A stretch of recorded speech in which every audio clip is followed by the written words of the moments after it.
नमस्कार दोस्तों, हर हर Mahadev Veena Deepak Soni YouTube channel आप लोगों का स्वागत है। आज मैं आप लोगों को इस वीडियो के माध्यम से अपरा एकादशी व्रत कब रखा जाएगा, एकादशी व्रत की पूजा विधि, कथा कहानी के बारे में बताऊंगी। अपरा एकादशी व्रत को करने से हमें भगवान विष्णु के साथ ही माता लक्ष्मी की भी असीम कृपा प्राप्त होती है।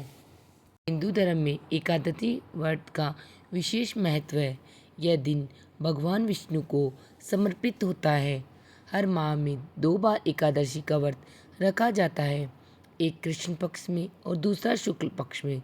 प्रत्येक महीने में आने वाले एकादशी व्रत को अलग अलग नामों से जाना जाता है। ऐसे ही ज्येष्ठ माह में आने वाली एकादशी को अपरा एकादशी के नाम से जाना जाता है। अपरा एकादशी का व्रत रख अपार धन की प्राप्ति होती है, साथ ही उसे हर कार्य में अपार सफलता मिलती है। तो इस बार अपरा एकादशी का व्रत कब रखा जाएगा उसके बारे में मैं आप लोगों को बताती हूँ। पंचांग के अनुसार ज्येष्ठ माह के कृष्ण पक्ष की एकादशी तिथि का आरंभ 23 मई को रात 1:12 पर होगा। एकादशी तिथि का समापन 23 मई को रात 10:29 पर होगा। उदया तिथि के अनुसार हम 23 मई को अपरा एकादशी व्रत रखेंगे। एकादशी का प्रारण का समय 24 मई को किया जाएगा। प्रारण का अर्थ होता है कि व्रत को खोलना। अपरा एकादशी का व्रत प्रारण करने का शुभ मुहूर्त 6:01 से सुबह 8:39 तक रहेगा। प्रारण तिथि द्वादशी तिथि समाप्त होने का समय शाम 7:20 पर रहेगा। बता देती हूँ, एकादशी व्रत का प्रारंभ द्वादशी तिथि को समाप्त पहले होने से पहले ही करना चाहिए। अगर एकादशी तिथि सूर्योदय से पहले समाप्त हो गई तो एकादशी व्रत का प्रारंभ सूर्योदय के बाद ही होता है। द्वादशी तिथि में प्रारंभ न करना पाप करने के समान माना जाता है। आगे मैं आपको एकादशी व्रत का महत्व बताती हूँ। अपरा एकादशी के दिन व्रत रखें और भगवान विष्णु की पूजा करने से सभी मनोकामनाएं की पूर्ति होती है। अपरा एकादशी दिन प्रभु नारायण के साथ माँ लक्ष्मी की भी पूजा की जाती है। ऐसा करने से व्यक्ति धन धान्य में वृद्धि होती है और उसे कभी किसी चीज़ की कोई कमी नहीं होती है। एकादशी व्रत की पूजा विधि बताती हूँ। आप सूर्य उदय में जल्दी स्नान करके स्वच्छ वस्त्र पहनकर पाटा और एक चौकी लगाकर उसे गंगा जल से शुद्ध कर ले। उसके बाद में आप उसे पीला वस्त्र बिछा दे। उसके बाद में आप भगवान विष्णु और माता लक्ष्मी की जो प्रतिमा आपके पास है उसको विराजमान कर ले। उसे गंगा जल से स्नान करवा दे।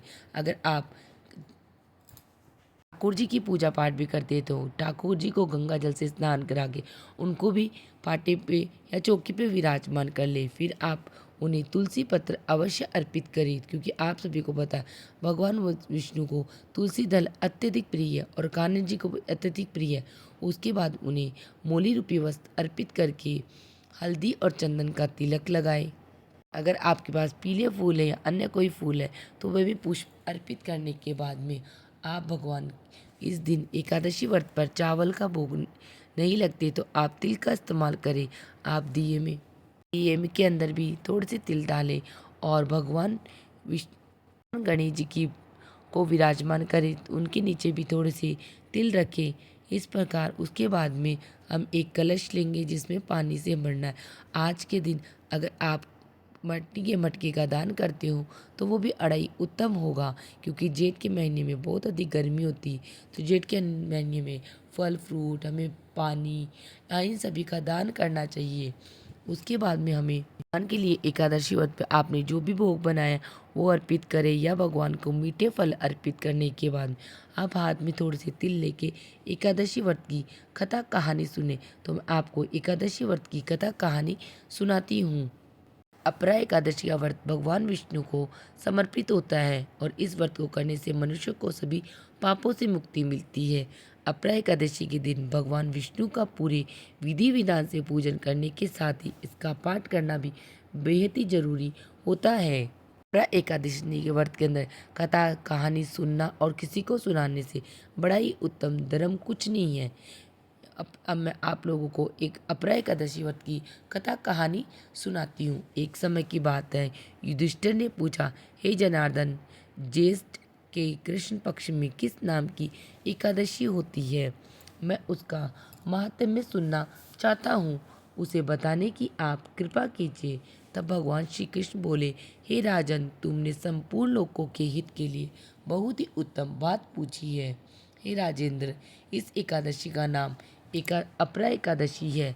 यह बहुत पुण्य प्रदान करने वाली और बड़े बड़े पटाखों का नाश करने वाली है।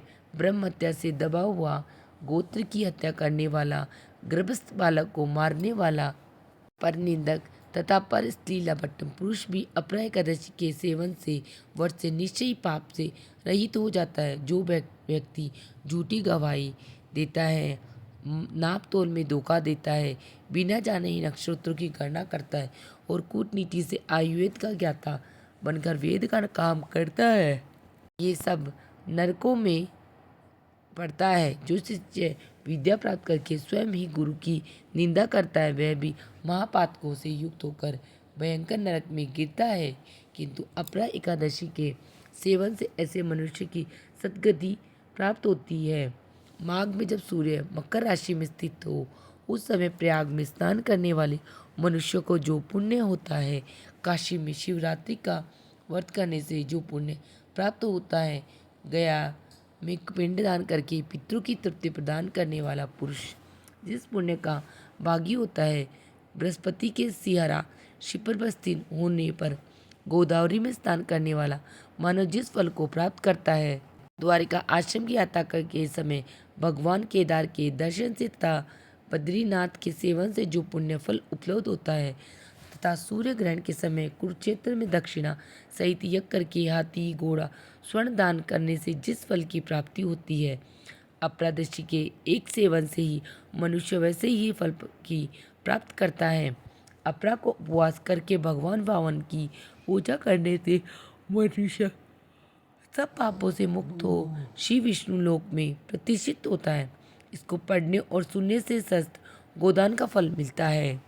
फिर युधिष्ठिर ने कहा, हे जनार्दन, अपरा का सारा महत्म्य आपने मुझे सुना लिए। अब ज्येष्ठ के शुक्ल पक्ष में जो एकादशी का पड़ती है, उसकी कथा कहानी भी मुझे आप बताइए। तब भगवान श्री कृष्ण बोले, हे राजन, इसका वर्णन परम धर्मात्मा सत्यवती नंदन व्यास जी करेंगे, क्योंकि ये संपूर्ण शास्त्रों के सर्वज्ञ और वेद वेदांगों के पारंगत विद्वान हैं। तब वेदव्यास जी कहने लगे, दोनों के पक्षों की एकादशियों को भोजन न करना, द्वादशी को स्नान आदि से पवित्र हो फूलों से भगवान को शिव की पूजा करके नित्य कर्म समाप्त होने के पश्चात पहले ब्राह्मण को भोजन देकर अंत में भोजन करें। जनो सोच और मरणा सोच में भी एकादशी भोजन नहीं करना चाहिए। यह सुनकर भीमसेन बोले, परम बुद्धिमान पितामह, मेरी उत्तम बात सुनिए। राजा युधिष्ठिर, माता न कुंती, द्रौपदी, अर्जुन, नकुल और सहदेव ये एकादशियों को कभी भोजन नहीं करते।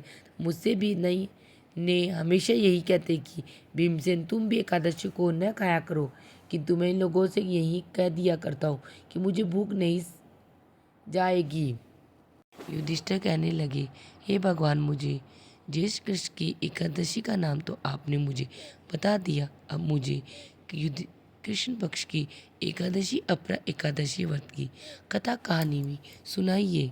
तब भगवान श्री कृष्ण कहने लगे, हे राजन, यह एकादशी अचलय एपरा दो नामों से जानी जाती है। पुराणों के अनुसार ज्येष्ठ कृष्ण पक्ष की एकादशी अपरा एकादशी है, क्योंकि ये अपार धन देने वाली है। जो मनुष्य इस व्रत को करते हैं, वे संसार में प्रसिद्धि को प्राप्त हो जाते हैं। इस दिन भगवान त्रिविक्रम की पूजा की जाती है। अपरा एकादशी के व्रत के प्रभाव से ब्रह्म हत्या, भूत यानी दूसरों की निंदा आदि के सब पापों से दूर हो जाते हैं। इस व्रत को करने से परस्त्री गमन, झूठी गवाही देना, झूठ बोलना, झूठे शास्त्र पढ़ना या बोलना, झूठा ज्योतिषी बनना तथा झूठा वेद बनना आदि सब पाप नष्ट हो जाते हैं।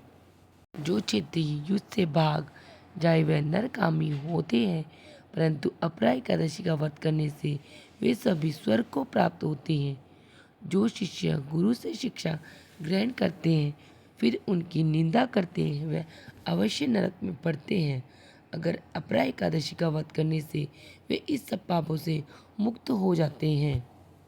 जो फल तीनों पुष्कर में कार्तिक पूर्णिमा को स्नान करने से या गंगा तट पर पितरों को पिंडदान करने से प्राप्त होता है, वही अपरा एकादशी का व्रत करने से प्राप्त होता है।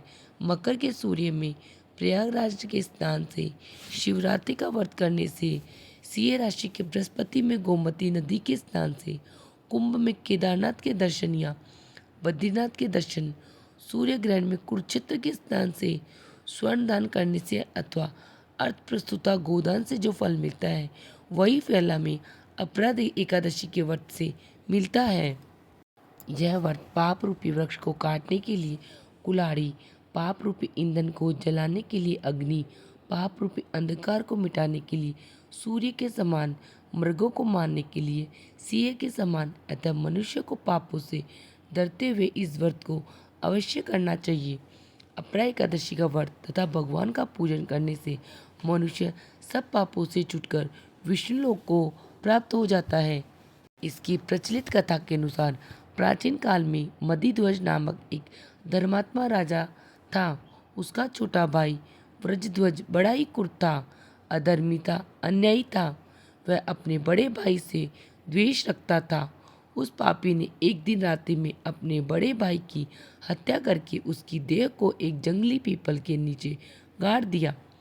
इस अकाल मृत्यु से राजा प्रेत आत्मा के रूप में उसी पीपल पर रहने लगा और नेक उत्पात करने लगा। एक दिन अचानक धौम्य नामक ऋषि उधर से गुजरे।